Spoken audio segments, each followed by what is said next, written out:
Saudações, amigos e ouvintes. Eu sou o seminarista Rodolfo Carvalho e já estamos sintonizados à nossa reflexão diária. O tema de hoje é o cristão e a política. Há dois comportamentos extremos que nós, evangélicos, corremos o risco de assumir. Há os que se afastam por completo da política, por julgar que isso não tem nada a ver com a igreja. Essa atitude pode levar a um distanciamento do trabalho que Deus tem a fazer junto aos líderes do povo. Deus quer continuar falando com os presidentes, mas eles não recebem a sua palavra porque não há profetas. Ninguém quer seguir o exemplo de Samuel, Natã, Amós ou Daniel. Os povos são liderados por homens que foram instituídos por Deus, mas que não são guiados por ele. Deus quer falar com essas autoridades e isso depende de nós, a Igreja de Deus. Há também os que se tornam militantes ferrenhos de um partido político e, às vezes, agem como parte dos políticos convencionais, envolvendo-se com corrupção. O crente pode achar que é muito melhor ter um crente como governador ou um presidente do que alguém de outra religião. Isso pode ser verdade, mas não necessariamente. Um homem pode ser um ótimo cristão, mas um péssimo político. As pressões podem fazer com que o cristão se encontre à beira de se tornar um corrupto ou fechar os olhos para não ver a corrupção. Os ditos favores obtidos na campanha limitam sua atuação durante o mandato. Além disso, o cristão também é corruptível. Ele é passível de se envolver com coisas ilícitas e buscar o seu próprio benefício e não do povo. Precisamos ter cuidado com isso. Nem o extremismo, nem a corrupção são boas soluções.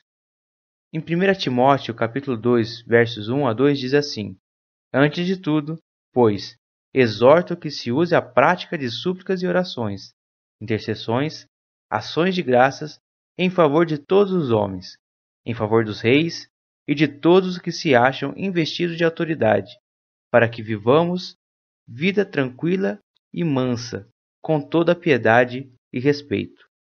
O grande problema do povo, e até mesmo dos cristãos, é que só sabem reclamar, mas poucos cristãos oram pelos governantes. Quando oramos, se o governante estiver agindo mal, Deus tem o poder para substituí-lo. Em Daniel capítulo 2, versos 21 diz: É Ele, o Senhor Deus, quem muda o tempo e as estações, remove reis e estabelece reis. Ele dá sabedoria aos sábios e entendimento aos inteligentes. Precisamos respeitar e nos submeter aos governantes. Todo homem esteja sujeito à autoridade superior. Todo homem esteja sujeito às autoridades superiores, porque não há autoridade que não proceda de Deus. E as autoridades que existem foram por ele